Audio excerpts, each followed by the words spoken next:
Putem începe cel de-al patrulea panel din cadrul acestui eveniment. Un eveniment foarte fericit, să zic așa, pentru că după multe încercări, unele mai puțin reușite, să spunem, discutăm din nou de parteneriate publice-private și chiar dacă este ultimul panel, discutăm despre o temă foarte actuală, discutăm de cadrul legal și cerințe contractuale pe proiecte de PPP. Nu știu dacă cunoașteți, eu sunt Dana Galben, sunt șeful unității PPP din cadrul Ministerului Finanțelor. Nu se numește chiar așa, se numește Unitatea de Management a Investițiilor Publice. O structură care deja există de ceva ani, dar inițial a fost, să zic așa, mai slab reprezentată. Cred că vreme de câțiva ani a fost doar 2 oameni în această unitate. Acum suntem 5 persoane în această unitate și avem în derulare mai multe activități, da, pentru a sprijini autoritățile de a iniția și pregăti proiecte PPP.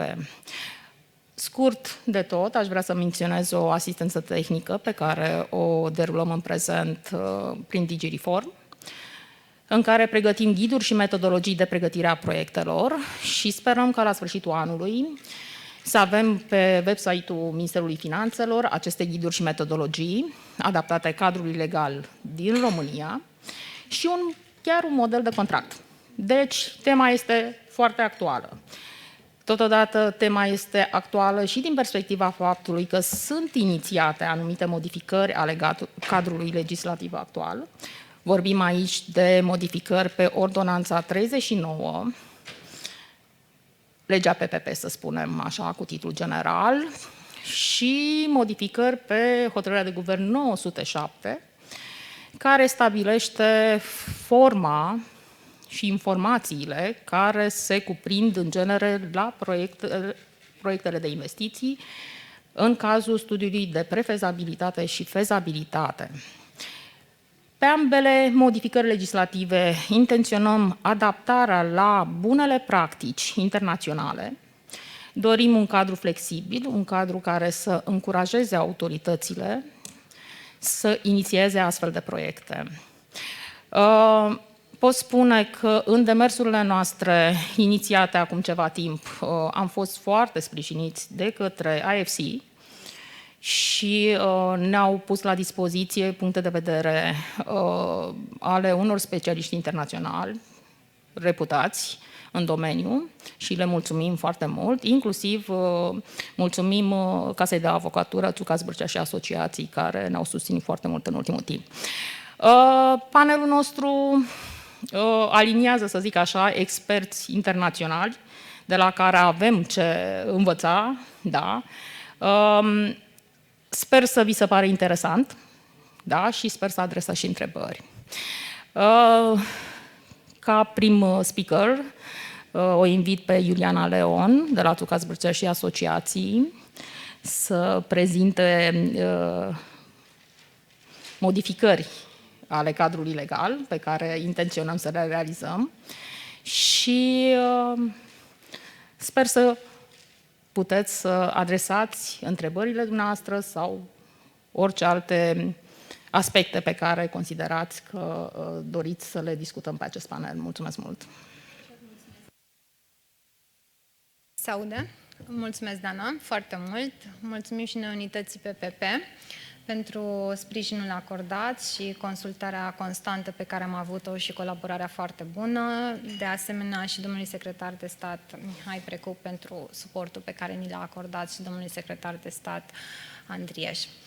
Așa cum a spus și Dana, într-adevăr, cu ocazia structurării câtorva proiecte în domeniul infrastructurii de transport și infrastructurii sociale, și mă refer la spitale, am avut ocazia să testăm legislația, să vedem ce funcționează și ce nu funcționează.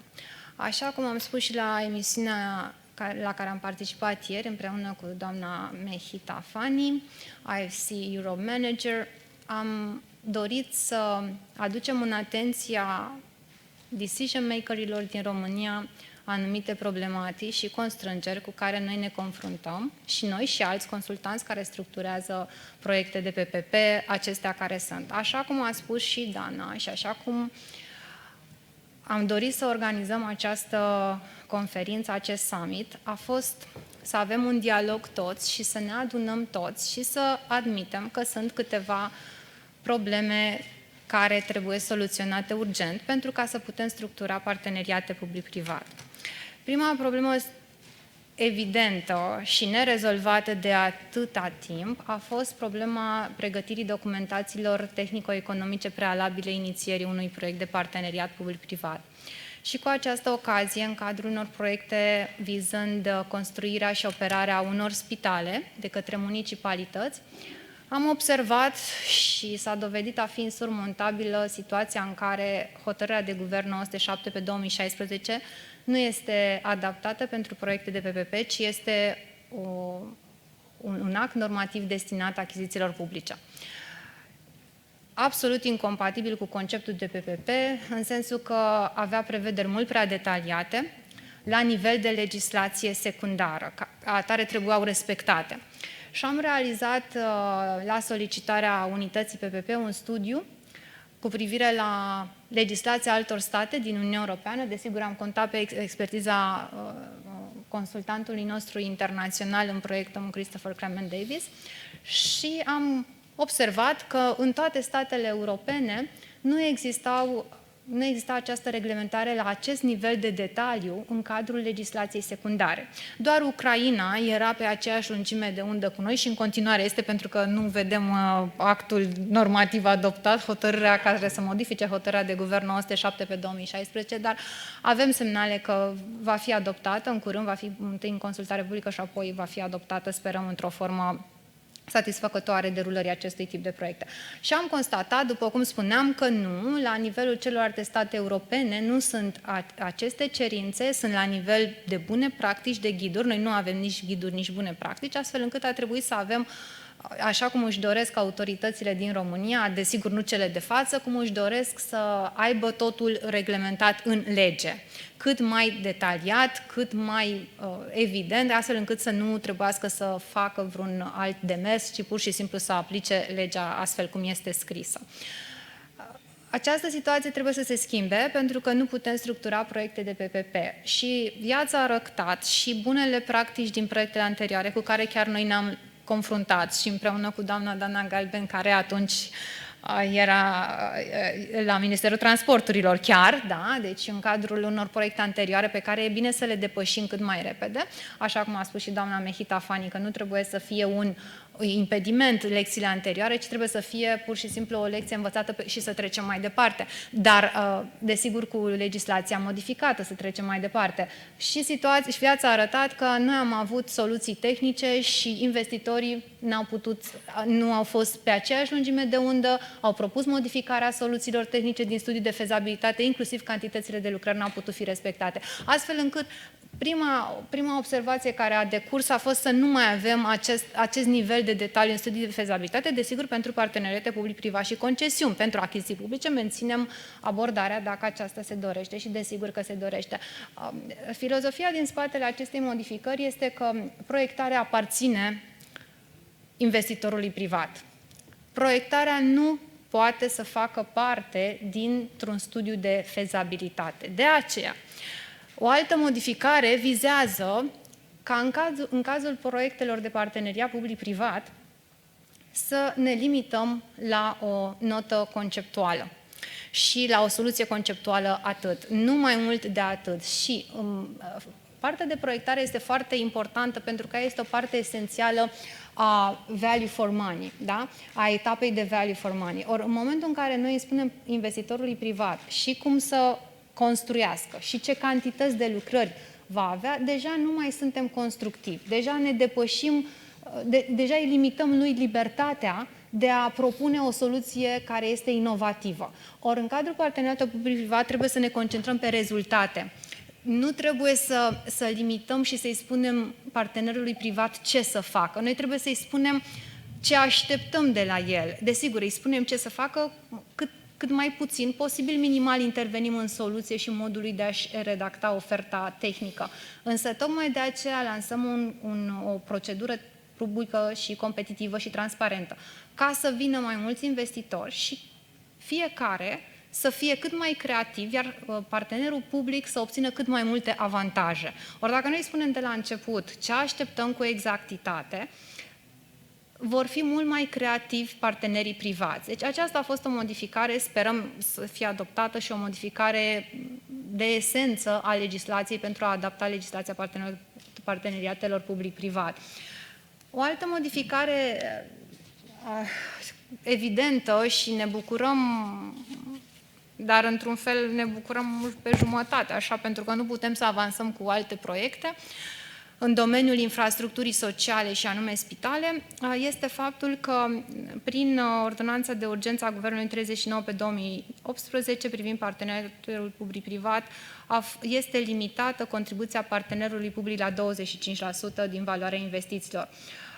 Această opțiune legislativă nu este cea mai fericită și ar trebui să fie eliminată pentru că nu există nicio rațiune pentru care ea să fie menținută, în sensul că fiecare stat, și aici am redactat o analiză comparativă mai multe state europene și am ajuns la concluzia că numai în legislația noastră se întâlnește, probabil că avem mai puține venituri colectate și cheltuim mai mult la bugetul de stat, aceasta ar putea fi una dintre explicații, însă ceea ce dorim este să trezim o conștientizare la nivelul partenerilor publici și la nivelul factorilor de decizie din ministere, voi spune în general, din ministere, nu un anumit minister, în sensul de a conștientiza că, de fapt, problema nu este că impunem o cotă de 25% sau 50%. Problema este alta. A României, mă refer la România. Dana, mă refer la România, da? Problema nu este aceasta. Problema este că noi trebuie să alegem cu grijă proiectele. Da? Deci noi trebuie să avem o viziune. De aceea și tema se numește viziune și strategie. Se pare că vom avea o strategie, așa este, să vedem dacă avem și o viziune. Pentru că viziunea aceasta ar trebui să fie: ne alegem câteva proiecte prioritare și ne asumăm că s-ar putea să, poate unele să fie clasificate on balance, mă rog, și nu voi intra în discuții foarte tehnice, putem să ne asumăm. Faptul că un proiect este clasificat on balance, teama cea mai mare a Ministerului Finanțelor, este că nu este aceasta că va fi clasificat on balance. Teama cea mai mare, și pentru că proiectele pot performa chiar dacă sunt on balance. Ideea este să ne alegem proiectele foarte bine. În sensul că dacă România are nevoie de anumite proiecte, să ni le asumăm.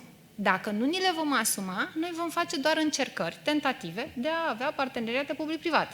Pentru că noi ne vom irosi resursele în mai multe direcții. Ori dacă guvernul, la nivel de unitate PPP, la nivel de Minister al Finanțelor sau Transporturilor sau Ministerul Sănătății, toate ministerele implicate vor avea o viziune comună și vor decide asupra proiectelor prioritare, înseamnă că facem un pas înainte.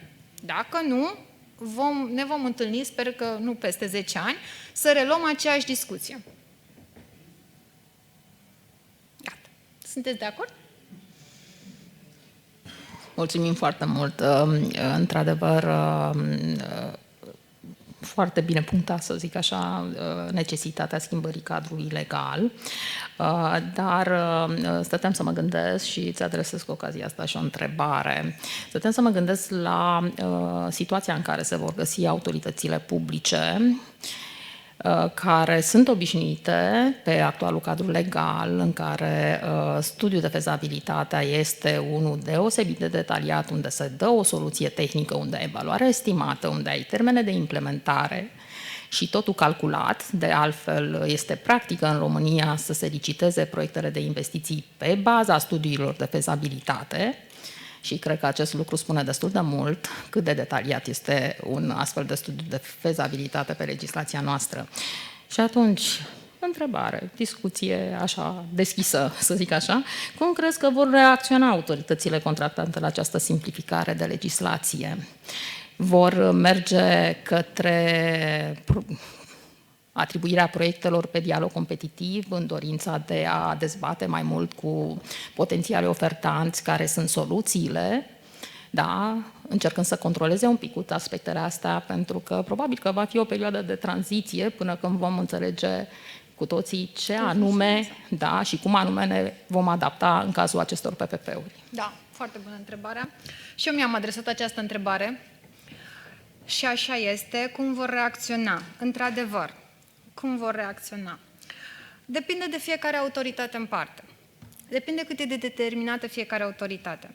Dacă discutăm de autoritățile care doresc să structureze parteneriate public-privat, și așa cum spuneau și antevorbitorii, dacă vorbim de determinare, probabil că o să avem o autoritate sau două care vor fi determinate și vor structura și proiecte de parteneriat public-privat cu această legislație, să zicem, mai flexibilă și cu siguranță că acesta este termenul potrivit. Dacă discutăm despre o autoritate, un partener public determinat, și mă pun în locul acelui partener public determinat, eu ce aș face ar fi să angajez consultanți care sunt rodați în acest tip de proiecte, pentru că tot ceea ce trebuie României este un proiect nu mic, un proiect de anvergură, în care să fie selectat transparent și competitiv un investitor privat serios și care este activ în sectorul de activitate al proiectului și doar atât, determinare. Pentru că în momentul în care se lasă această flexibilitate investitorilor privați, desigur că competiția va fi acerbă. În momentul în care noi îi vom limita, ei nu vor mai concura ca în achiziții publice și atunci prețul va fi ca la achiziții publice ceea ce va conta. Or, aici este creativitatea. Eu îmi pun altă întrebare, îmi pun întrebarea cine evaluează ofertele. Dacă mă întreb, pentru că și evaluarea ofertelor trebuie făcută de persoane care au competențe să verifice soluțiile tehnice și financiare ale ofertanților. Dar cred că va funcționa, pentru că dacă vom avea un proiect de anvergură de succes, după aceea va putea fi replicat sau celelalte autorități vor căpăta încredere.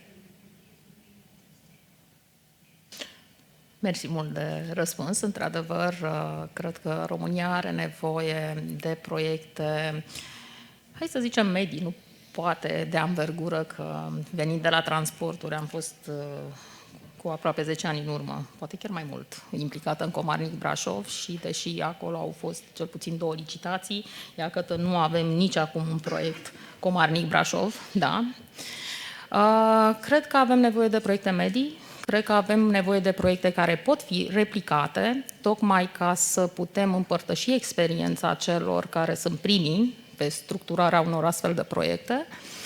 Și cred că trebuie, și pe lângă cunoștințe, și ceva curaj pentru aceste autorități.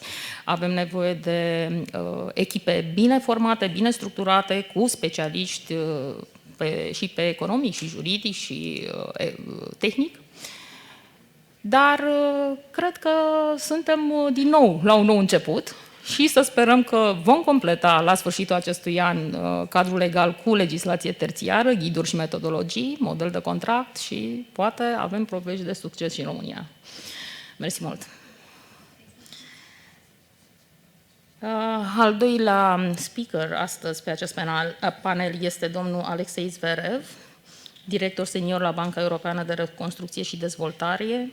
Am aici, din partea organizatorilor, o foarte frumoasă prezentare pentru dumnealui.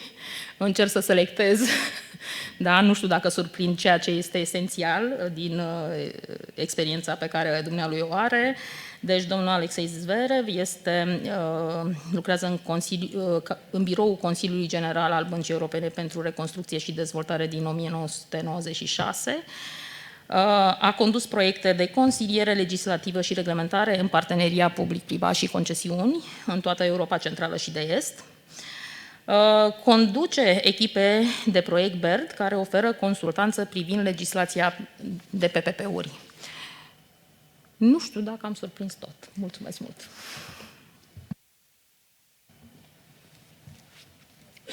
Thank you very much for the kind introduction, Dana. And I've listened to this initial debate with a great interest. It's an endless subject of debates and discussions. In fact, there are so many factors to take into account. There are so many approaches, and we'll try and touch upon some of these. I'm going to talk about three things today. The first is the genesis of the internationally accepted PPP standards, regulatory standards. The second one is a recent EBRD contribution towards standard setting in the EBRD PPP regulatory guidelines publication that went online 2 weeks ago, actually.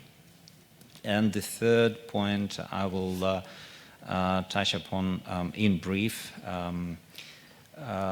the evaluation of Romania legislation and regulatory framework to the extent I'm qualified to talk about it at all in the presence of real masters here. So to start with, we've been talking about the various international standards. I think the I'd like to refer to Mahita, not first time, not second time, but quite a number of times already cited here during today. But she's so aphoristic, so it's difficult not to cite her yet again.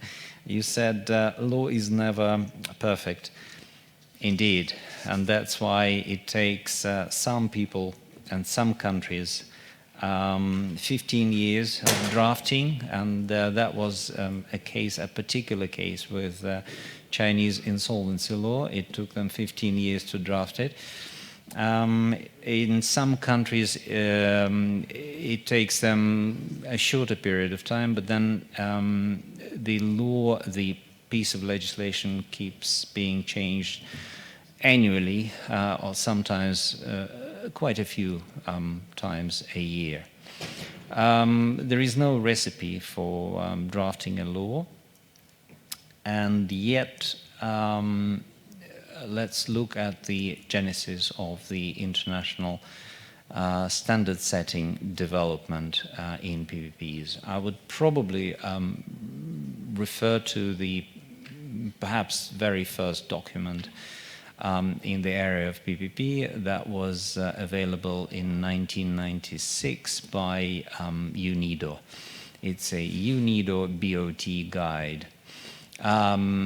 Why it was developed at that stage? Very simple. Back in 1989 to 1992, there were huge and formidable efforts by Australians and British to introduce a modern era PPP in our everyday life.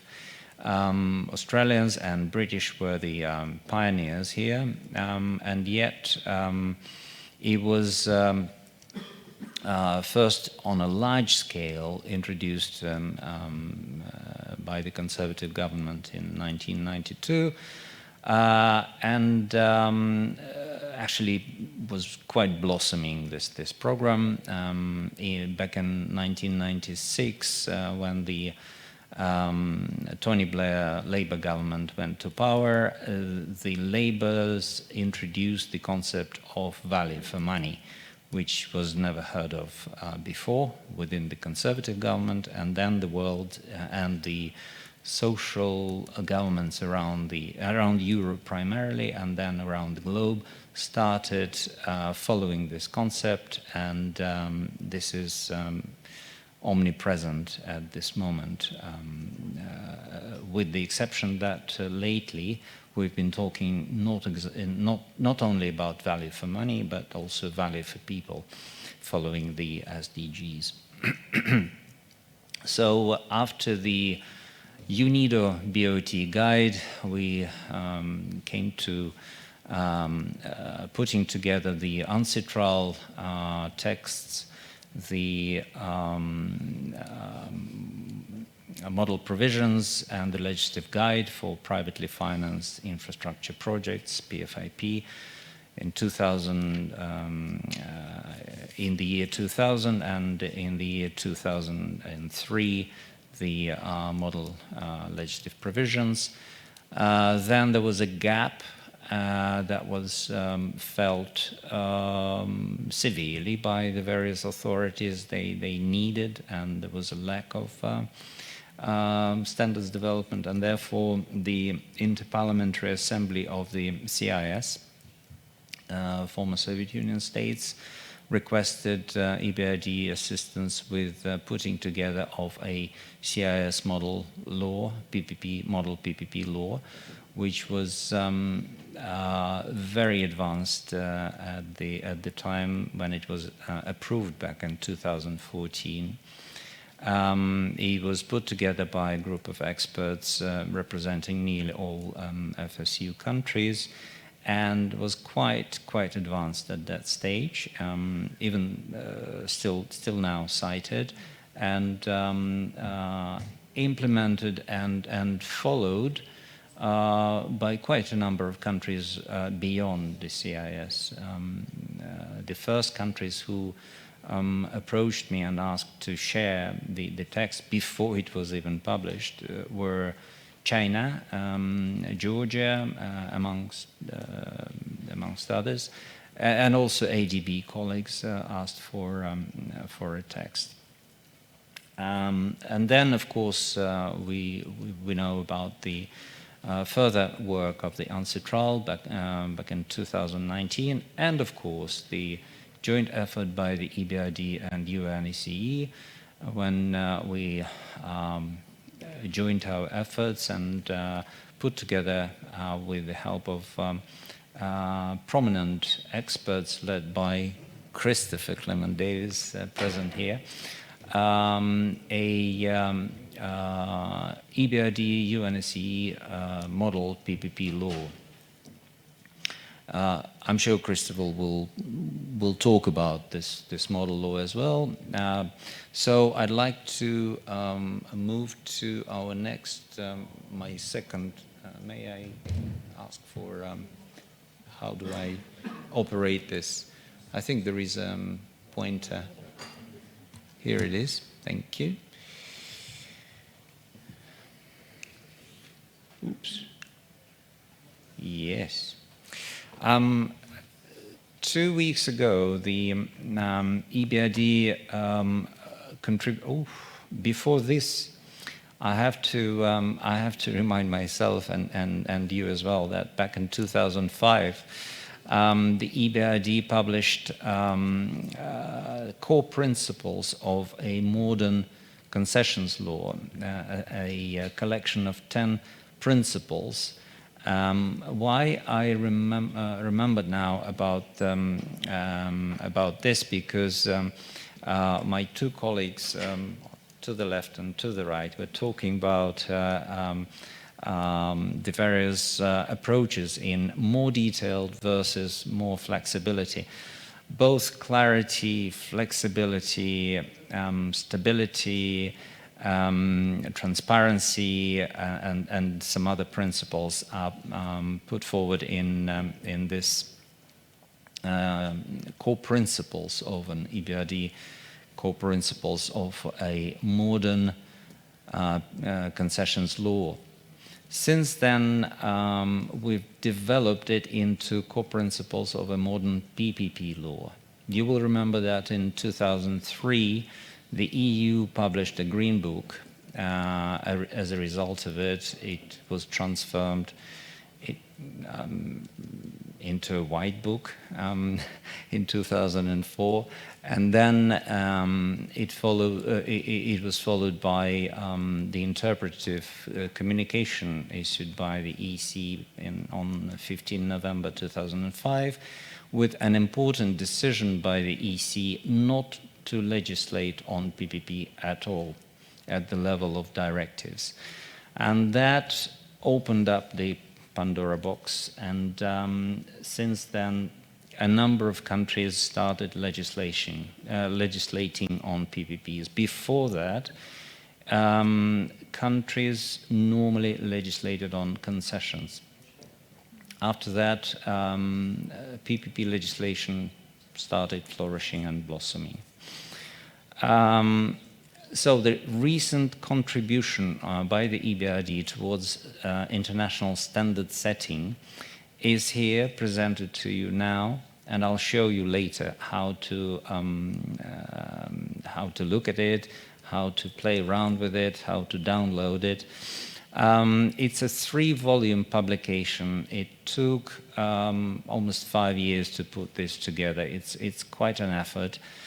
The reason for doing this was that when we interviewed a number of authorities in the 39 EBRD countries of operations, we've got feedback from them that what they would love to see is the various level of guidelines, including sometimes samples of binding regulations, but also guiding principles and commentaries. And therefore, we've come up with this idea. Then we've implemented this idea into something tangible. The first volume, volume 1, is now available online. It was published, and I think the next what we'll be doing is volume 3 for various reasons, probably in the course of this summer. And then towards the end of the year, maybe this autumn, I'd like to have a volume 2 published as well.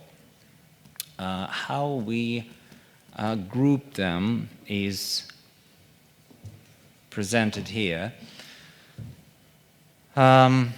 So it's in addition to model laws, the EBRD UNSC model law plus the CIS model law, there will be also model regulations presented.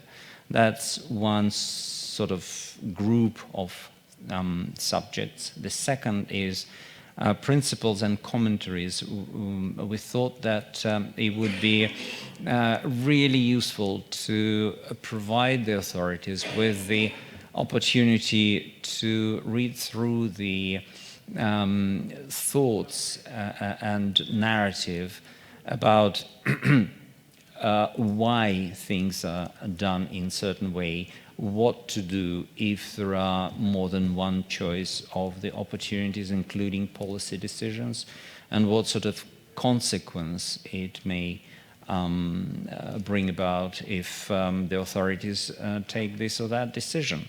So these are commentaries. Finally, it's model agreements, and we've done the model agreements on the basis that will cover the universal agreement, the direct agreement, and then we'll do a sample of concession agreement, and that one relates to seaports, and non-concession PPP agreement relates to healthcare.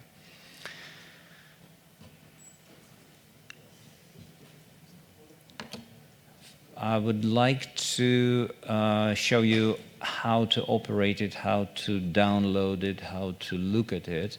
If you go to ebrd.com/law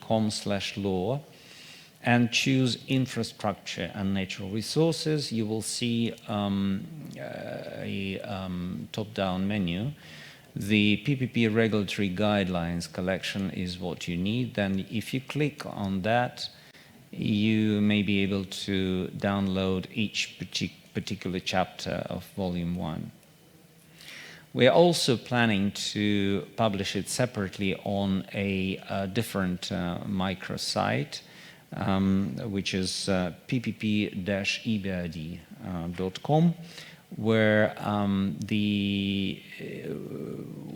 where I publish assessments of PPP laws throughout the EBRD countries of operation. The latest of such assessment was done in 2017-2018. You can find information about Romania there. It's outdated, obviously, because you heard about the Ordinance 39 and of 2018, which was not taken into account for this assessment. And also you heard about the current efforts to upgrade the Romanian legislation even further. However, 2 words about the previous assessment. The single area where I found Romanian regime needed badly room for improvement, actually 2 areas. First, it was institutional framework, and now the PIM unit was established. And the second one was the implementation regime, in implementing the business environment for implementation of PPP was nowhere near ideal. I would say so.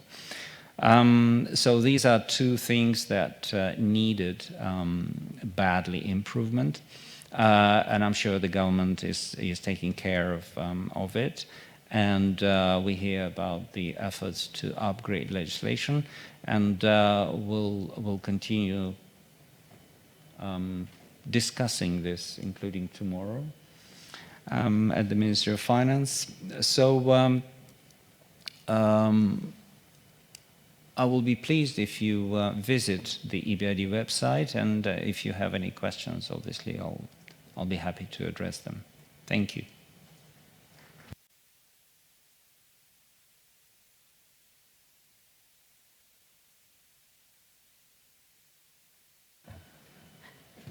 Dacă nu există o întrebare neapărat din sală, aș adresa eu o întrebare. Aș fi interesată dacă există pe modelul de legislație care îl recomandați la acest moment prin ghidul de care tocmai ne-ați pomenit, dacă există o recomandare standard, să zic așa, în ceea ce privește cadrul instituțional. Unitatea PPP din România este o unitate a cărei scop principal este de a susține autoritățile contractante care doresc să inițieze și să pregătească proiecte în PPP, fără a avea neapărat o contribuție, să zic așa, în implementarea directă a proiectelor. Există recomandări în sensul acesta în materialele pe care le-ați pomenit anterior?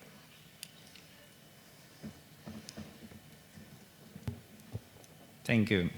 Very interesting, and directly follows the comment about the institutional framework. The generic recommendation is well known.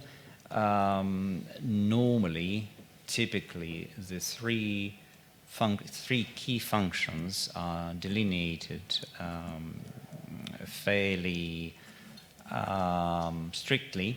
The function of PPP policy formulation, regulatory function, and operational function.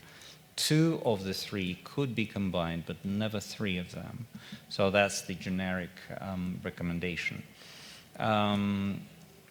How you operate it, how you design your institutional infrastructure, it's obviously a part of the institutional policy of the PPP policy. When I work with a particular country, advising governments on PPP regime development, and I've done so in 28 countries out of 39 countries of EBRD operation, I normally start with recommending the government to put together a PPP policy paper. PPP policy is not a law. PPP policy is a policy. It's a long-term vision of the government, the political will, a statement of what the government plans to do on a long-term basis.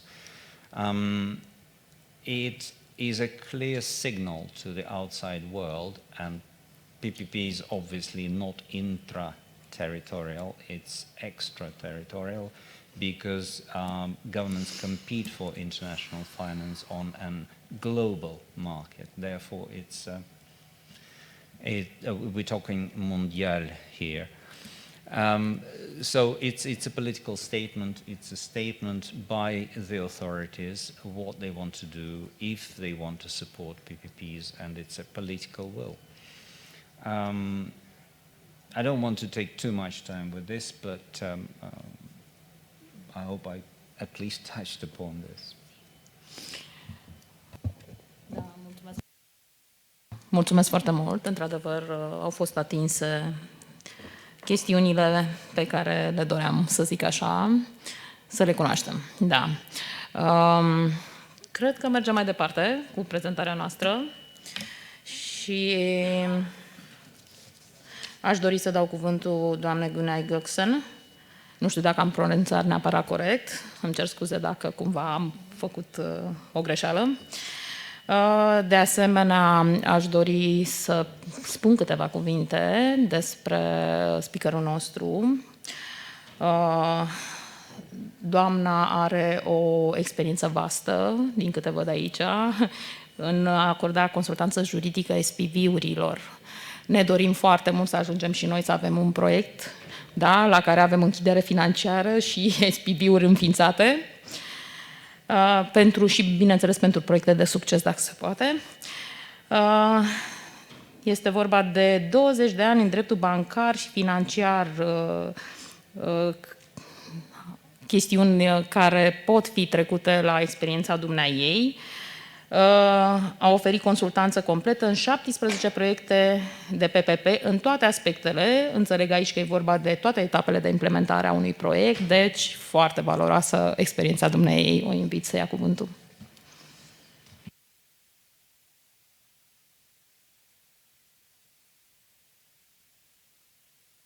I think it's okay now, perfect. First of all, thank you very much for your patience to listen to us as the last panel and mostly related to the legal, but I will try to make as much as I can interested for you. But before starting presenting our Turkish success story, I would like to mention that I was very impressed in the morning. Two of the public authorities were saying that especially the reason for PPP is saying unlocking the strategic investment, and at the same time addressing actually on the public side might be identifying that we need the administrative capacity. I think those were the key for me, take a lesson from these previous panels. To present our PPP hospitals. Okay. In 2002, Turkey actually has faced it with many inefficiency and dissatisfaction of the services in place in the healthcare system. To address that, they have initiated the health transformation plan, and to bring the health transformation plan in the realization, PPP was one of the tools to upgrade all the hospitals in place, and to address the need for the bed capacity, PPP model has been created. Initially, the plan was having 32 PPP hospitals in the different cities of the Turkey. And initially, at the first phase, 17 PPP hospital has been tendered at the first place. And currently, as again success story, 18 of them is in operation at the moment, and 2 of them under construction. But I must say that it is not an easy process, as you may see as I highlighted in here, the award and financial close between 2010 and 2014. And before that, as I mentioned, the health transformation plan started in 2002. So it was a long way for the process as well, but has brought the success story into place. Looking at the Meridiam's portfolio in Turkey, we have 5 city hospitals in the different cities of Turkey. It's namely Yozgat, Adana, Elazığ, Bursa, Gaziantep. We are the largest investor in Turkey, and our total assets in Turkey addressing over 2 billion euro, and basically around 500 million euro equity investment has been made to there. And we have a local team also in Istanbul office.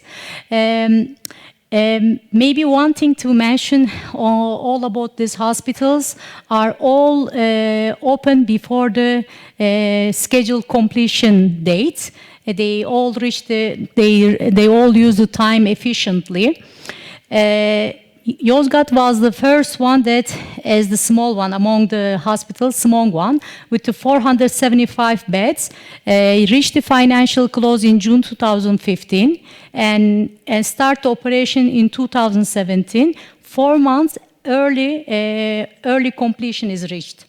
So when we look at the Adana, the one that I will be giving case study on that, it's reached on financial close in 2014 and operation September 2017. Again, 6 months early completion. And Elazığ Hospital is a first and only green and social bond for infrastructure project in Turkey, and with a capacity of 1,038 beds, again reached the early completion. And we also have Bursa, the one that lastly opened, serving over 3 million people in the city since 2019. And we currently have Gaziantep, which we recently has actually occurred the project. It is the 5th largest PPP hospital in Turkey with a capacity of 1,875 beds, and we are planning to also complete these hospitals before the scheduled date as well. As you may see, these hospitals has the involvement of many banks, especially during the development of or structuring of the project. There have been big involvement of the EBRD as well as the IFC. And beside these banks, we have other commercial banks that involve with the projects as well. The projects are mostly 20% is equity, consists of 20% equity, 80% of the debt. So on the overview of the Turkish hospital, as I mentioned, achieved early completion with cost overrun and claims, are innovative, modern and eco-responsible, provide access to high quality and essential healthcare services, score highest in third-party sustainable rating by Vigeo Eiris, are awarded internationally recognized certification LEED, Gold, ISO, and environmental management system. In terms of the ESG SDG, as it's well known, ESG SDG is the main core approach of Meridiam for all projects, and Turkish hospitals currently addressing the few of the SDGs. And by having a local impact, while I say local impact, these hospitals during the construction create a lot of job opportunity for the local, and as well as during the operation through the recruitment. And also we have the accessibility. The accessibility actually gives a free and full access to the highest quality healthcare services in a low income region to all members. And as I mentioned, sustainability and responsibility is the compliance with the EBRD, EIB, such as IFC requirements in the procedure of our SPVs and all our subcontractors.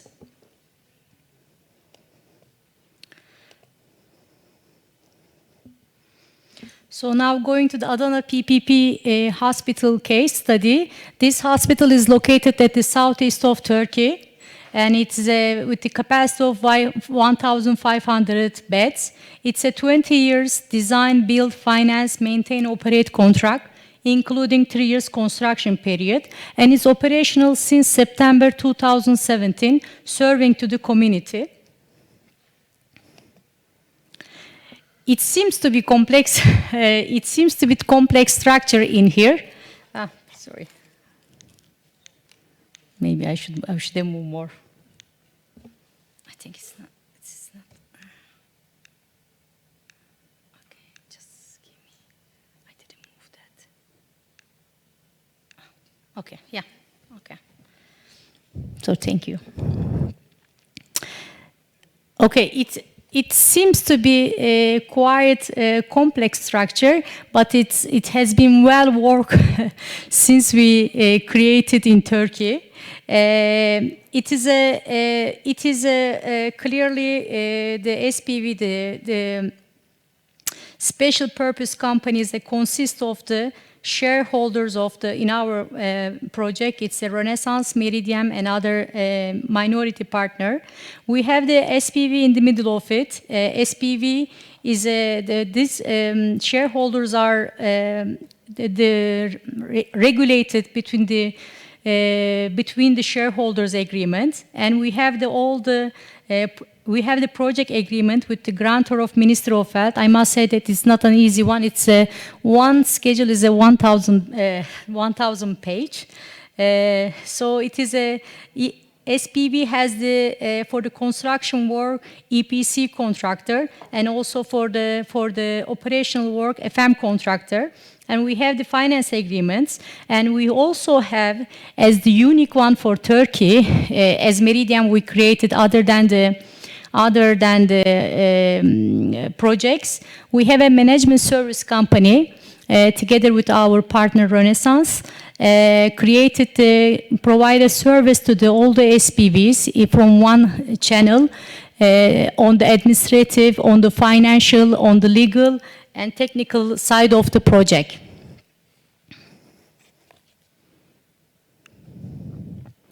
It's just a site of the hospital. It is a design. Design has been considered that the hospital can provide a sustainable infrastructure and adaptation to in case it's needed. And this hospital, as I mentioned, consists of 1,500 beds. This usually covers the technical service building, general oncology hospital, physical treatment and rehabilitation hospitals, women children's hospital, general hospital, and main hospitals. And daily users are mentioned in here. Actually, it is a. Let me just mention this. We have a surgery room. We have consists of 57. We have a newborn intensive care units for 35, and we have a suite rooms 947. It's kind of how it's designed.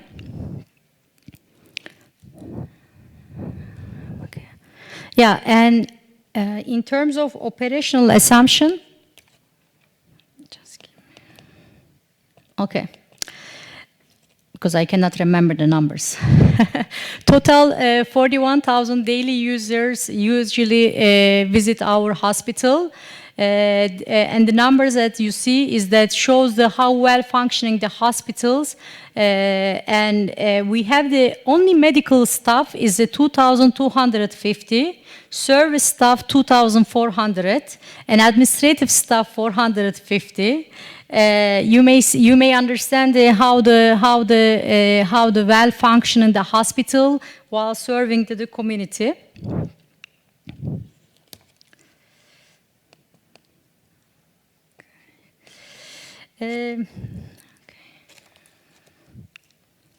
Okay.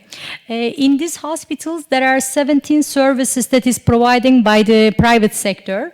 Those are all hard, soft, and medical services. But when I say medical service, I wanted to point out that the medical services are medical support services, not medical services, because basically the rule in the providing the services is not to touch the patient, and it's the service is being provided by the Ministry of Health. But we have basically covering all the building and all the support, laboratory, imaging services, and rehabilitation services provided by the private sector.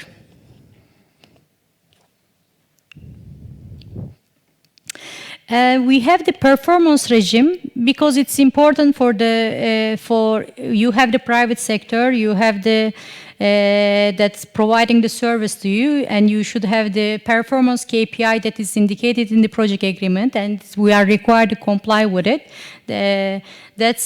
Key performance indicators are listed in there, and deductions. There are deductions on the services that we provided, and there is a cap for that, and also. For the performance we calculate the penalty if there is anything, and every month we provide the summary of the penalties to the administrative to have the communication and see where we are doing well and where if there is anything is missing.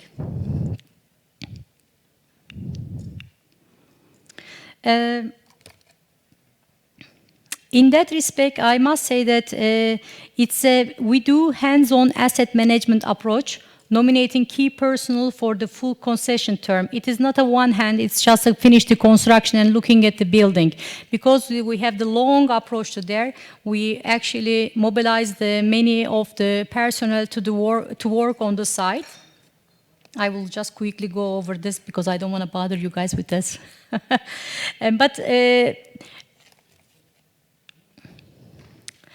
One of the key things for success, what I believe, and I mentioned in the beginning as well, it's an open dialogue with the Ministry of Health. That dialogue actually is not only for the starting or developing of the project, but on the operation period as well.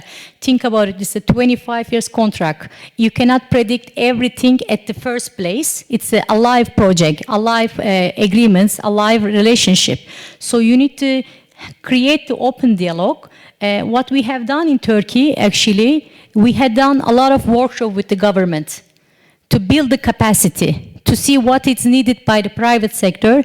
I do remember, and I called this many times, we were discussing one of the schedule that it's a technical schedule for the operation period, and I remember that we were just saying that, okay, we have still 15 points that needs to be addressed in the document. It was funny, but it was an open dialogue that everyone has addressed their concerns, so now that the project is functional. And especially for this period, we created a coordination committee. It's consists of representatives from the SPVs and the ministry, from the local and general central authority. They will get together monthly and to discuss if there is any major issue or not.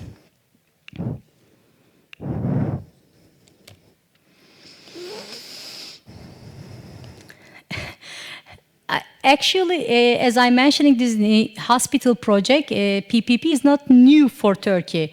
Turkey, actually, with the different type of the PPP, starting 1990 in different sector, had the PPP and work on the different sector and provided different realize the different infrastructure. In PPP model finance improves the healthcare sector, both in terms of facility operational efficiency. Finally created its specific law for health sector, but there was no umbrella law. We have the kind of a provision which are required for project agreements, state-owned properties, because I must mention that I think it's important to mention that the land is given by the government. So we hand back to the government while the concession term is finished. And one thing that I wanted to mention again, the Turkish project agreements are subject to private law, which gives a comfort to both sides actually, because what that means, the agreement cannot be changed unilaterally. It needs to be mutual agreement to change any contract. So that gives a comfort to private sector as well as the government. On PPP, risk allocation has been mentioned many times as well, but I wanted to just say one thing. For risk allocation, there is only one principle. Whoever can manage the risk better, to take it. It is not like a certain book that you indicate that this risk needs to be covered by the government or governed by the private sector. I must say that, okay, every country has their reality in some point. Yes, in every project, thank you. And so therefore, I think it should be clearly mentioned who will be holding the responsibility, who will be allocated with the risk that will be managed by them in a perfect way. Otherwise, it's going to create a lot of problem. That's the most important part of it. Okay. And on the projects that we have two types of payments. We have availability payments, and we also have the service payments. Availability payments are, it's a quarterly payments over the 25 years, and service payments are monthly, as service payments are monthly, and they are subject to the deduction in case of the KPIs are not working well.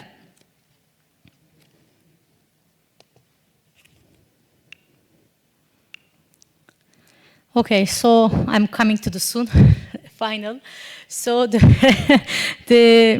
key message that actually I wanted to give it, maybe it has been mentioned with many of the other experts as well, but as I mentioned earlier, the government support is a precondition for success. That's for sure. If you see the willingness coming from the governments, there is nothing to prevent you to create a robust investment framework and robust investment framework to work for everyone. Beside that, of course, robust contractual framework with well-defined revenue payment mechanism, risk allocation, as I mentioned, and favorable termination regime is fundamental to attract new classes of private investment. I must say that mitigated construction and all the picking up the private sector key player, it's also most important part because they will bring it to the last stage of the success. And also key bankability points of the banks should be addressed. And as I said, as I always say, there should be an open dialogue actually. In terms of financial part of it, it is important to mention that having long-term PPP contracts such as 25, so has maximized the whole life cost efficiency and value for money, enabled the lower availability payment, motivated the SPV for long-term maintenance and supply, having inflation indexation exchange rate risk such as country like Turkey, mitigation, allow more investment to the project.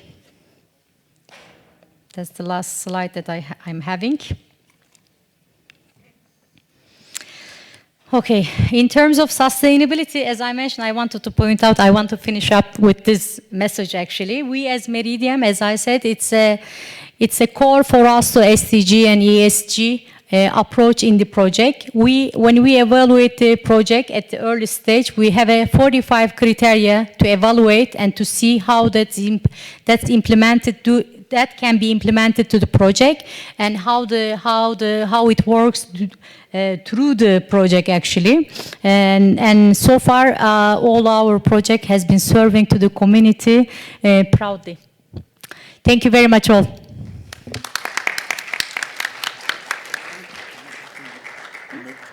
Yep, sure. Înțeleg că în sală este cineva care dorește să adreseze o întrebare domnului Alexei Zvere. Dacă... Da. Internațional. Gata, acum merge. Consultant în accesări fonduri europene și guvernamentale. Mi-aș dori să adresez o întrebare ținând cont de ceea ce ne-a specificat înainte doamna Leon. Și vorbim aici vis-a-vis de HG907, cel care stabilește standardele de cost, modalitatea de proiectare și completarea devizului general.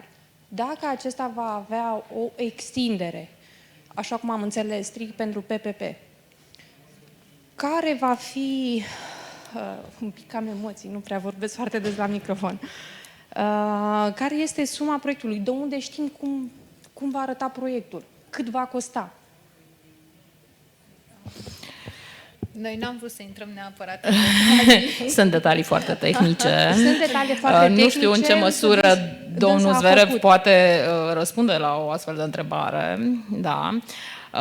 Eu pot un picuț să încerc să detaliez discuțiile pe care le-am avut în cadrul unui grup de lucru cu experți de la Ministerul Dezvoltării.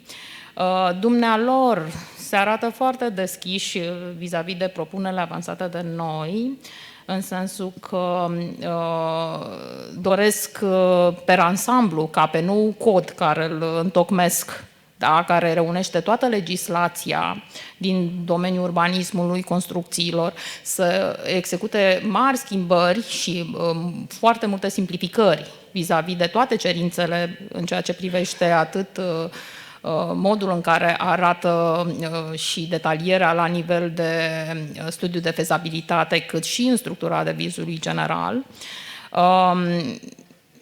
Doresc, să zic așa, să vină cu propuneri, să zic, vis-a-vis de acest studiu de fezabilitate, care să nu mai meargă atât de mult în detaliu, da, da, în ceea ce privește soluția constructivă. Cred că este bine să vedem ce vor propune ei pe site-ul lor, ca și versiune finală pentru acest cod, dar în ceea ce privește PPP-urile, am discutat cu dumnealor și am ajuns la concluzia că cel mai bine ar fi ca cerințele din punct de vedere tehnic să se raporteze la funcționalitatea obiectivului de investiții. Vor exista standarde de cost? Nu vor exista standarde de cost, cel puțin deocamdată, dar înțeleg că există în piață diverse aplicații, cel puțin pentru construcții civile, care se pot utiliza în partea de proiectare, bineînțeles utilizate de către oameni de specialitate, care îți pot da un cost pe o construcție civilă. Înțeleg că tendința ar fi ca în decurs de câțiva ani să ajungem să utilizăm și în administrația publică astfel de aplicații. Nu știu să dau detalii foarte, foarte mult. Dar în ceea ce privește PPP-ul, apropo de deviz general, ceea ce am propus noi este ca devizul general, în cazul unui PPP, să aibă 3 linii, să zic așa, costuri de construcție, de operare și cost total, da? Iar în ceea ce privește suma care se aprobă ca indicator tehnico-economic, da, acel indicator care, de exemplu, în cazul unor achiziții clasice, era luat în considerare ca și fundament pentru bugetarea sumelor, da, de achiziție, de fapt este valoarea totală. nu vom bătea în cuie nici costurile de execuție și nici costurile de operare, ci valoare totală, tocmai pentru a lăsa operatorului privat posibilitatea de a veni cu acele îmbunătățiri pe care ei le consideră necesare, astfel încât proiectul, da, pe toată durata și de construcție și de operare, în special ulterior, să aibă costurile cât mai rezonabile. Și de aceea nu dorim să mai bătem în cuie costuri de construcție. Ar fi foarte pe scurt ceea ce am discutat la Ministerul Dezvoltării.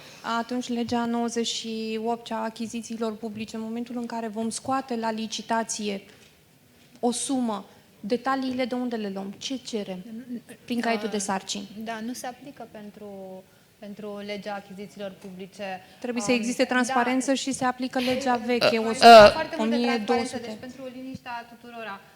Legea achizițiilor publice și modul în care se vor calcula și se vor derula procedurile de achiziții publice finanțate din fonduri publice va rămâne neafectată. Deci asta este clar. Ceea ce dorim, noi nu am dorit să intrăm în foarte multe detalii pentru că, sigur, astea sunt discuții prealabile adoptării actului normativ care va modifica HG 907 pe 2016, dar putem să precizăm faptul că se dorește introducerea a două noi anexe particularizate pentru parteneriate public-privat.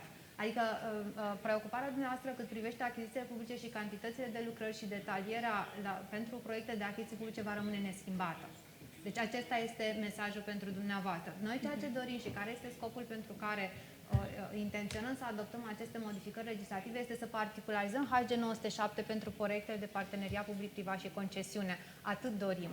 Ceea ce, într-adevăr, și după cum știți, valoarea estimată a unei concesiuni, asta aplică în legea 100 pe 2016 pentru confortul dumneavoastră, rezultă din cifra de afaceri a concesionarului care va fi derulată pe întregul proiectul de concesiune. Da? Deci aceea va fi valoarea estimată dacă ne uităm în legea 100 pe 2016. Noi ceea ce dorim prin modificările aduse HG 907 pe 2016 este să nu mai cuprindă, cum a spus foarte bine și doamna Galben, să nu mai avem toate cerințele intermediare, toate detalierile, de exemplu, organizarea de șantier, valoare, etapa de construire, etapa de management și așa mai departe. Acestea să fie cumva cumulate, să le avem ca o valoare totală. Desigur că vom avea o valoare a costului construcție, vom avea o valoare a operării acelei construcții pe care o vom construi. Numai că nu dorim să mai, potrivit bunelor practici, nu pentru că spunem noi, nu dorim să mai existe acest grad de detaliere care nu folosește nimănui într-un final. Pentru că valoarea ofertată nu va fi valoarea din studiul de fezabilitate. Și atunci la ce ne folosește că avem o valoare a organizării de șantier, de exemplu? Aceasta era preocuparea noastră și nu afectăm legislația achizițiilor publice.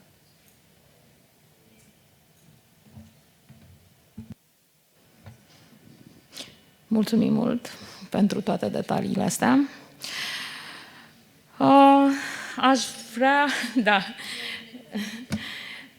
Aș vrea să adresez mulțumiri speakerului nostru care ne-a prezentat acel program extraordinar din Turcia. Foarte multe informații, foarte multe detalii. Cred că aș fi pus întrebări pe fiecare slide, dar mă rezum la 2, maxim 3 întrebări și răspunsuri scurte ca să nu ținem prea mult audiența. Chestiune absolut generală, zic eu, pentru că suntem interesați de a realiza proiecte care le-am putea ulterior replica. Întreb, din experiența pe care ați avut-o în Turcia, faptul că ați standardizat proiectele acestea v-a adus ceva beneficii în materie de oferte financiare mai bune pe parcursul derulării timpului sau scurtarea perioadei de atribuire? Prima întrebare. A doua întrebare. Care a fost momentul implicării BERD ca finanțator în proiectele dumneavoastră? Și a treia întrebare. Cum ați reușit să acomodați servicii medicale de top? Am luat din exemplul dumneavoastră de la spitalul din Adana. unor proiecte de PPP ați luat în considerare, ați făcut calcule de value for money acolo? Cum ați reușit să acomodați cerințe atât de high level, să zic așa, da? În materie de servicii ce urmează a fi asigurate pe un proiect PPP?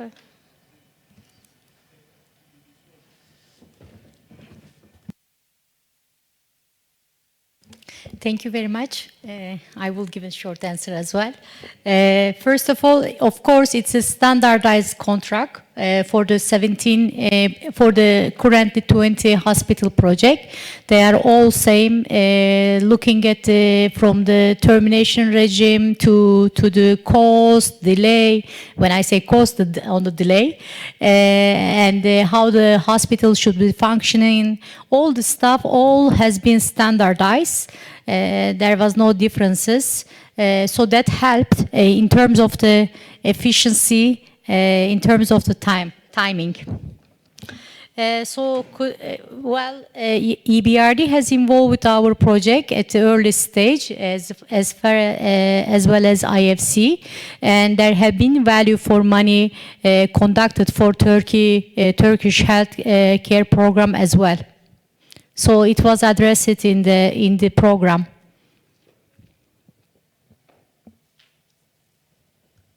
Mulțumesc foarte mult pentru răspunsuri.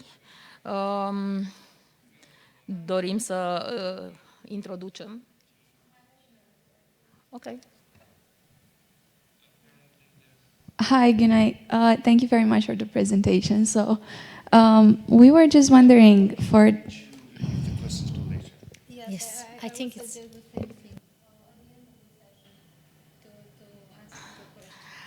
Avem un program și suntem foarte strânși. Se poate după. Am înțeles. Da. Ok. Speaker online care trebuie să se conecteze la o anumită oră. Am înțeles, la final, ok. dacă s-ar putea, da, mulțumim. Deci aș dori să-l introduc pe domnul Stephen van Garsen. Da, dumnealui predă dreptul administrativ, dreptul achizițiilor publice la Universitatea din Hasselt, Belgia, dar predă și dreptul administrativ la Școala de Management din Antwerp. Are o teză de doctorat foarte interesantă, care se adresează exact pe problemele de PPP concesiuni. De asemenea, este expert în cadrul Comisiei Economice pentru Europa a Națiunilor Unite și este fostul șef a Centrului Guvernamental Flamand în domeniul PPP, fost responsabil pentru politica PPP în regiunea flamandră. O experiență deosebită și dorim să ne comunice din experiența pe care dumnealui o are. Cred că intervine cineva online la acest moment. Yes. Good afternoon. Do you hear me? Okay, excellent. Okay, I made some slides, but I don't know if you can show them because I think it will be difficult to share them. Anyway, ladies and gentlemen, good afternoon. Greetings from Belgium.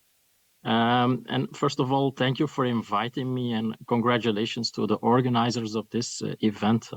Especially to Juliana, it's a fantastic job. You have an exceptional lineup of speakers and a very good mix of world-class experts. And I'm also very happy, Juliana, to have you on board in our UNECE workstream on green and sustainable PPP procurement. And the same is true for Christopher, of course, who is also in this panel today.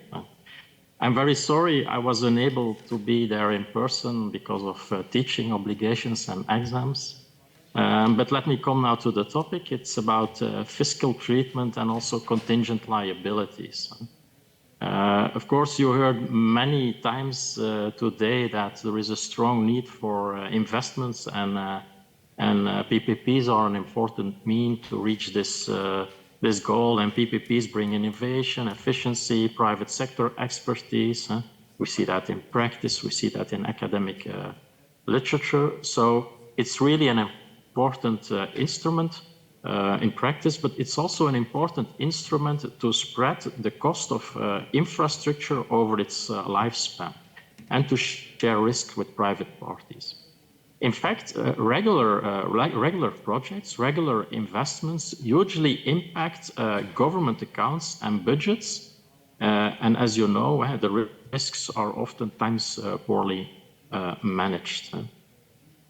And so what you see in traditional projects, when a government makes an investment, this has a huge impact on its balance sheet. And I was in Flanders, in Belgium. I was in charge of a PPP program with an estimated amount of more than 10 billion euros. So it usually that kind of projects normally usually impact the balance sheet of the governments. And so governments, like private companies, are always looking for ways to deconsolidate investments and to finance infrastructure off balance sheet. So meaning that it does not affect regular spending. Now, if you look at the European rules, ESA 2010, those rules contain specific regulation on government deficit and debt at the EU level. You will see that investments using PPPs can be off balance. And this is, of course, very interesting. This means that there will be no impact on government debt and a low impact on the national deficit each year. And from a political perspective, this is very, very interesting because you can set up large projects and at the same time, you can spread the financial and the budgetary. Impact over the lifespan of the contract, meaning 25 or even 30 years. Of course, we cannot ignore the fact that there is a certain financial impact of PPPs on the budget. PPPs do generate long-term obligations related to the performance of the private partner, of course. For example, availability fees, like we saw in the Turkish projects. So you have to pay when the infrastructure is available, or sometimes it's shadow toll. It's also related to the use. Sometimes there are also guarantees. So we cannot ignore that there are some contingent liabilities. There are some direct obligations. And it is true, by doing PPPs, governments are committing themselves to increase its expenditures in the future. This is often criticized as people say the government has huge contingent liabilities in a PPP. Now, to the opponents of PPP and to this criticism, I say this. The government gets infrastructure and all benefits related to this infrastructure. For example, during the infrastructure work, a lot of jobs are created. And there are also a lot of economic benefits because of the realization of this new infrastructure, new roads, new ports, etc. Moreover, PPPs make it possible to set up projects that are under normal conditions difficult to finance by the government itself, or that would take ages to realize. So in a PPP, you get faster social and economic benefits compared to traditional investments. And when people say PPPs are reducing budgetary flexibility because of the long-term contractual obligation, my answer is no. Because if you invest as a government directly yourself in roads or railways or ports, you are also indirectly committing to future obligations. In fact, you have to operate the port. You have to maintain the roads. So from that perspective, PPPs create more transparency than traditional procurement because it's clear what the obligations are. So as opposed to traditional projects, PPPs are transparent because in a traditional project, traditional investments, these costs of maintenance and operation often remain hidden. Now let me come to some ideas and good practices of Belgium and Flanders, where I managed for 10 years the PPP Center, and I was in charge of the PPP program, and where PPP until today is still extremely popular, especially in the transport sector. First of all, as I said, PPPs are prone to criticism. So it's important when setting up new PPPs and PPP programs to anticipate this criticism and to be proactive. Now, how do you do that? And this is my personal experience, working for the Minister President and heading my team of PPP advisors. Well, first of all, be clear and transparent in multi-annual budgeting on PPP payments. Hiding the real cost of a project never solves a problem. So that's the first. Second, avoid guarantees in PPPs. Guarantees seem to be very attractive. They can lower the cost of finance, but they do reduce the risk transfer, and they can lead to moral hazard. So guarantees are quite dangerous. And furthermore, of course, they can lead to consolidation and therefore to on-balance sheet treatment, so to consolidation of the investments on the government accounts. And the third one, monitor the long-term affordability and risks. This also means it's a good idea to prioritize projects, PPP projects. Focus on those projects with high socio-economic value, so you can illustrate the added value of a PPP. And this works to convince the parliament, to convince politicians, and to convince civil servants and also the general public. And then my last point, consider introducing a safeguard ceiling for PPP so excessive spending can be avoided.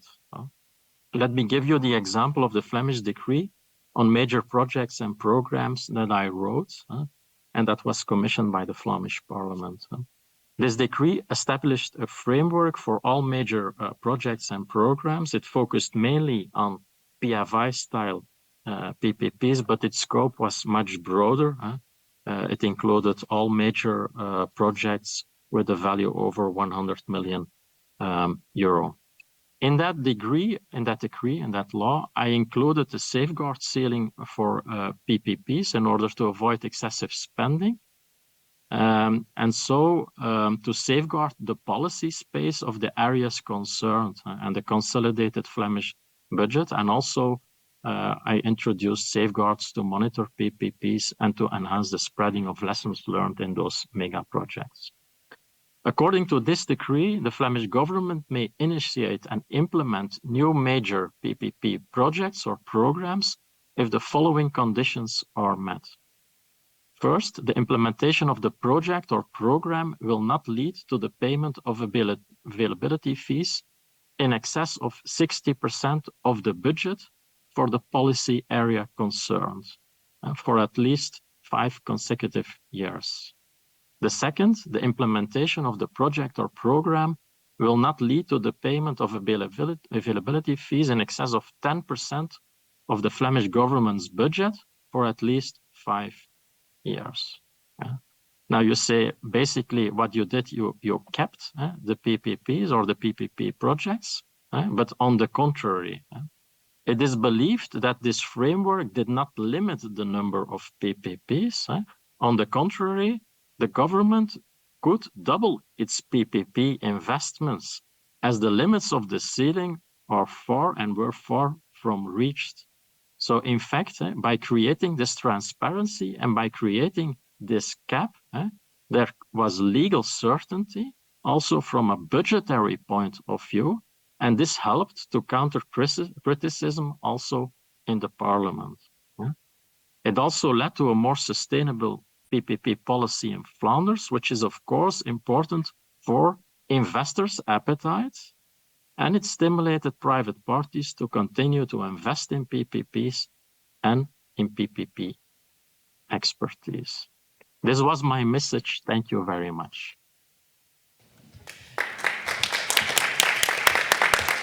Thank you very much. everyone for accepting our invitation to participate as a speaker. Thank you very much. See you next year. Bye. Mergem mai departe la următorul speaker, domnul Christopher Clement Davis, avocat și consultant internațional, specializat în PPP concesiuni, membru, a lucrat în case de avocatură la nivel mondial, timp de 25 de ani și are ca și tranzacții încheiate, multiple tranzacții de o valoare impresionantă, 75 de miliarde de dolari. De asemenea, este fost președinte al grupului de lucru al Organizației Națiunilor Unite pentru PPP-uri. Mulțumim că a acceptat invitația și îl invităm să ia cuvântul.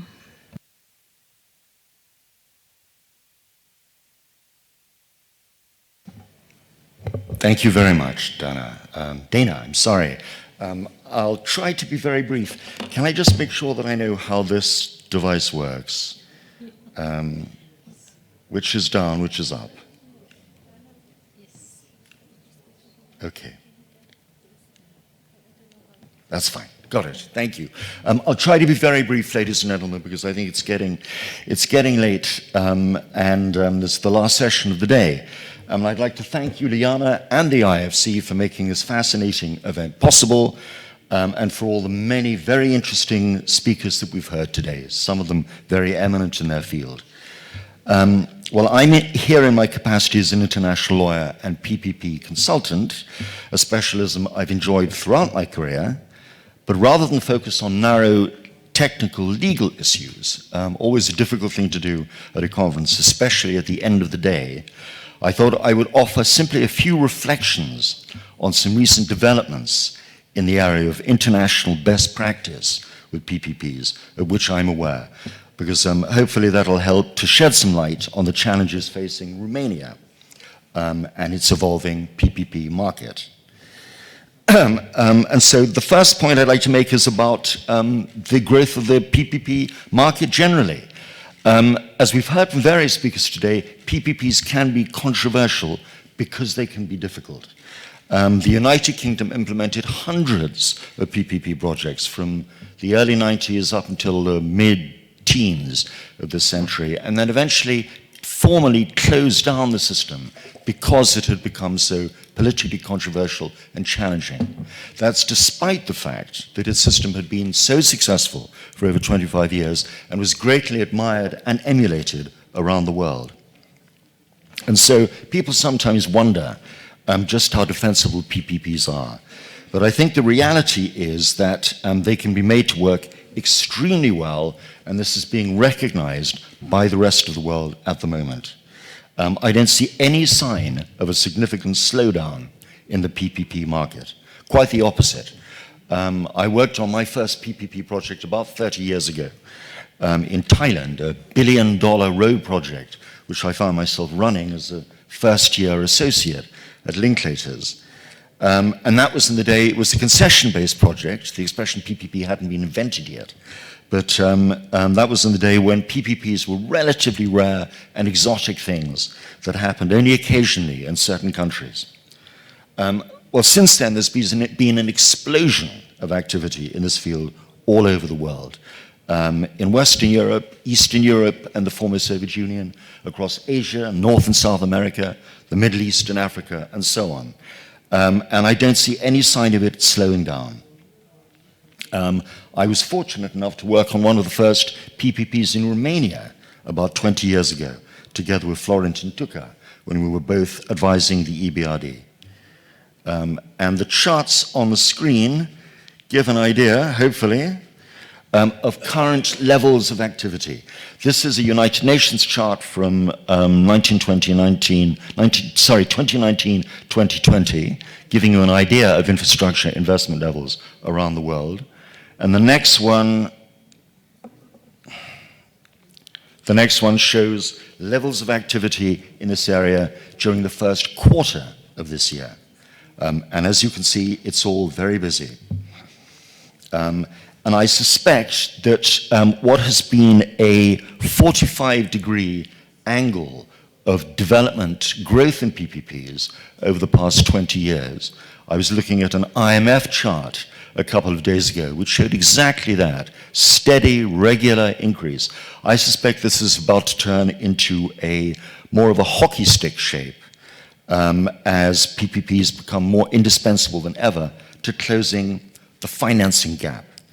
And that brings me on to my second point. I think the primary underlying reason for this is the well-recognized mismatch between demand for infrastructure development and available funding, the famous infrastructure funding gap, which we heard about from both Meridiam and the IFC today. As the next chart shows, public infrastructure investment in most G7 countries, just to take one example, one set of jurisdictions, has actually been declining for years as a percentage of GDP, whilst demand for better, greener, more efficient infrastructure has surged, spurred on now by the challenge of climate change. Investment in clean energy alone needs to triple, notwithstanding the dramatic growth of renewables we've seen over the past decade. The world needs some $3.5 trillion of annual investment altogether, as this next slide, another United Nations slide, shows, especially if it is to achieve net zero by 2050, whilst the actual figure is somewhere around 2.8 trillion, so a discrepancy of around $700 billion, heading for $1 trillion a year. That's the size of the infrastructure funding gap, and it far exceeds government spending levels. Only private finance and PPPs can close this gap. And for that reason, the G20 group of leading economies has now repeatedly recognized the vital role of PPPs in infrastructure development in its recent communiques and official statements. The next point I'd like to make is about the guidance that's now available on this subject. And many speakers and many participants from the floor have asked about this during the course of today. But a flood of helpful, sophisticated know-how has accompanied this growth in the PPP markets to help governments to harness and canalize it. 20 years ago, as we heard from Alexei Zverev, policy and legal frameworks for PPPs were still weak in many countries, and reliable precedents and guidance papers hard to find. This has all now changed. I've worked with the EBRD under Alexei Zverev's leadership and the Asian Development Bank to give 8 of their countries of operation new PPP laws and policy statements over the past decade. And so many countries have made impressive strides, as the next slide shows, with their legal frameworks over the past decade. But during that time, there has been an outpouring of guidance documents, studies, model clauses, precedents, and manuals from leading development banks, particularly the World Bank and the EBRD, but many others, the United Nations, UNCITRAL, the Global Infrastructure Hub, the European Union, and so on. And it's still coming. The World Bank's admirable implementation handbook for Ukraine's PPP system, for example, which was published 2 years ago, runs to several hundred pages by itself.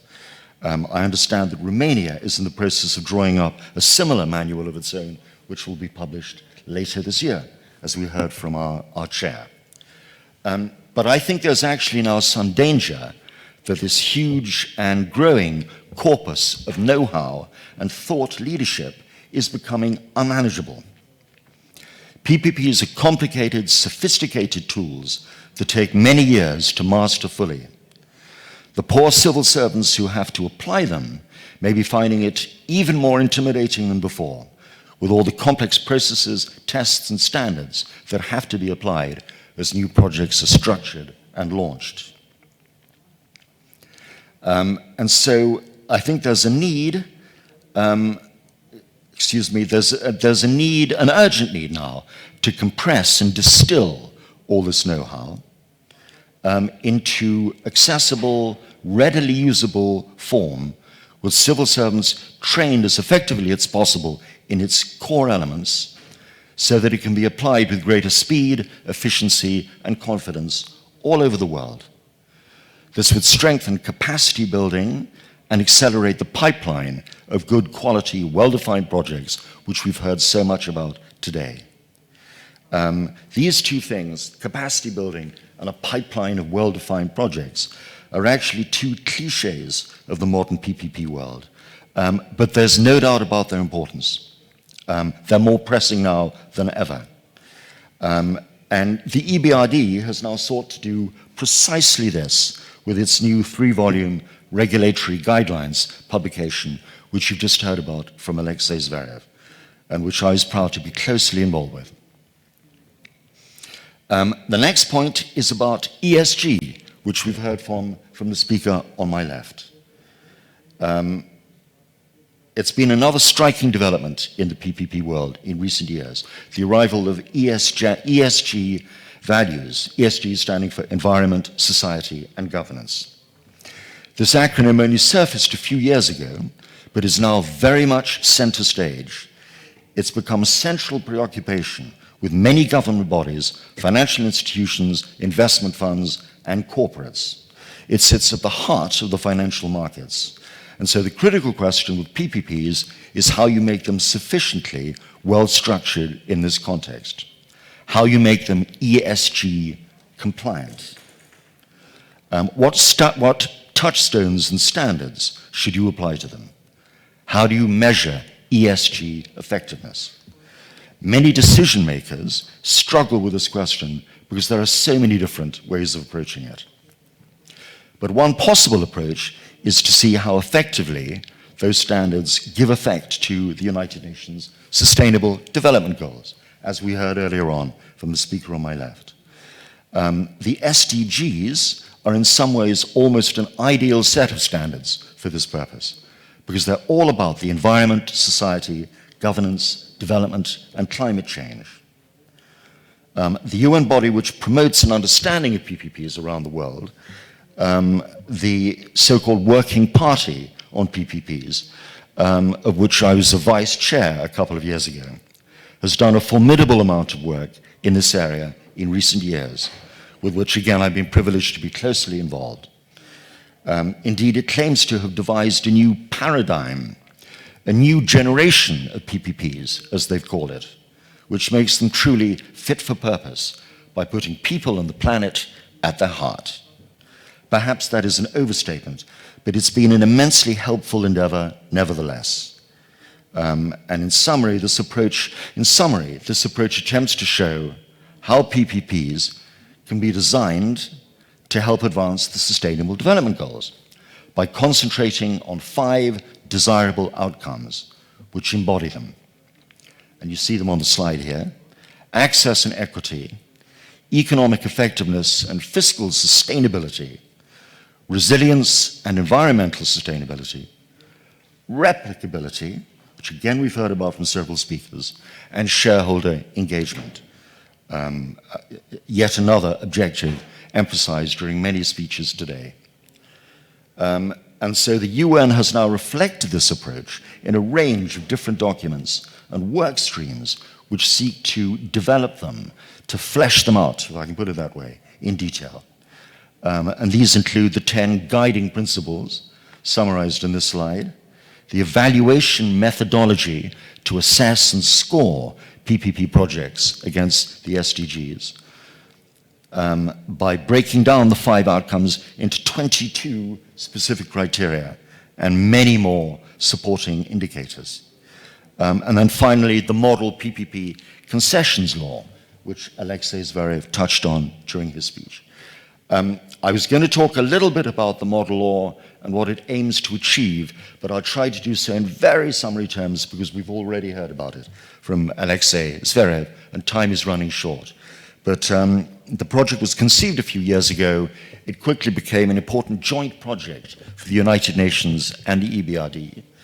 I was asked to become its team leader and its principal draftsman, and so I formed a group of about 60 lawyers from around the world and a subgroup, a drafting subgroup of 15 eminent professionals with great experience in this area. it took a bottom-up approach to drafting a precedent of this kind. We argued and debated about every single provision, trying to work out what each of them should say to be most effective. And it was finally completed after a long saga, a long passage of debate and discussion, and was adopted by the United Nations last year. It's nothing more than a helpful precedent. It's designed to assist governments to refine their legal frameworks for their PPP systems and to improve the legislation and the regulations which apply to them. It's not a cut and paste document. Each country has to adapt it as it thinks best to its own traditions and the idiosyncrasies of its PPP system. All of them will have to work out what the supporting regulations and guidelines should say, but hopefully it will stand as a valuable document for the many countries, including Romania, that are still seeking to strengthen their legal frameworks in this area. So in conclusion, ladies and gentlemen, very quickly, PPPs are here to stay. Their growth has been remarkable and I think is set to increase dramatically. That's driven primarily by funding needs, but of course PPPs are all about harnessing the private sector's skills and capacity for innovation as effectively as possible on a long-term basis. I think I'm going to leave it there. If anyone has any questions, I'd be happy to ask them. But happy to answer them. But thank you very much for listening.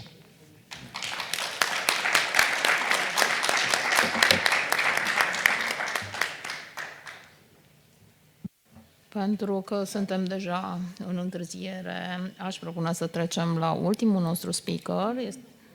Nu mai intră? Iată, da, din păcate ne-am depășit timpul și se pare că nu mai intrăm online cu ultimul nostru speaker. Dacă mai aveți întrebări de adresat.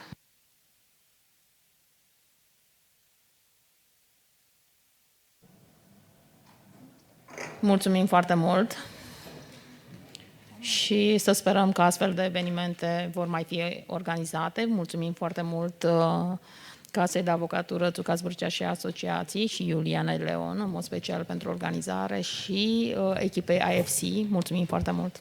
Și doresc să mulțumesc echipei și întregi echipe din partea AFC care a fost dedicată acestui eveniment și voi nominaliza pe toți, sper să nu-i uit, chiar dacă nu sunt toți prezenți, dar au dorit să fie alături de noi. Și aș dori să încep cu doamna Mehita Fani, care îi mulțumesc în mod special și sunt onorată pentru că a acceptat invitația să organizăm împreună acest eveniment. Era nevoie de acest eveniment pentru ca să existe un dialog și să fim toți împreună, să conștientizăm că este nevoie să facem pași și să lucrăm pentru dezvoltarea pieței de parteneriate public-privat. Este doar primul pas. Sperăm să mai colaborăm. Mi-aș propune măcar la fiecare 6 luni sau un an să organizăm un eveniment. Așa cum au spus și antevorbitorii, este nevoie să dialogăm cu autoritățile publice, locale și centrale. Este nevoie să dialogăm cu instituțiile financiare internaționale care sunt prezente în România și doresc să structureze parteneriate public-privat, să ajute sectorul public să structureze parteneriate public-privat. Doresc să mulțumesc de asemenea și doamnei Acnur Yamatova pentru ajutorul care ni l-a dat, domnului Dragoș Safca, lui Ole, care nu este alături de noi, de asemenea Nicola, care a dorit să fie, dar nu s-a putut să fie, Nicola Sapolite alături de noi, lui Almaz și tuturor experților AFC care fac parte din echipa AFC, pe care o respect în mod special și aș dori să transmit felicitări tuturora, sunteți o echipă grozavă. Vă rugăm să continuați să sprijiniți proiectele din România, pentru că este nevoie din România și din Europa și dorim să vă mulțumim pentru prezență, pentru faptul că ați crezut în acest summit. Dorim să devină un summit anual și vă lansăm această invitație de a deveni un summit anual, pentru ca anul viitor să discutăm de proiecte semnate, să vedem proiectele inițiate anul acesta, în ce stadiu sunt la anul, să discutăm dacă au fost remediate deficiențele, pentru că deși am început de anul trecut din noiembrie, se pare că încă durează.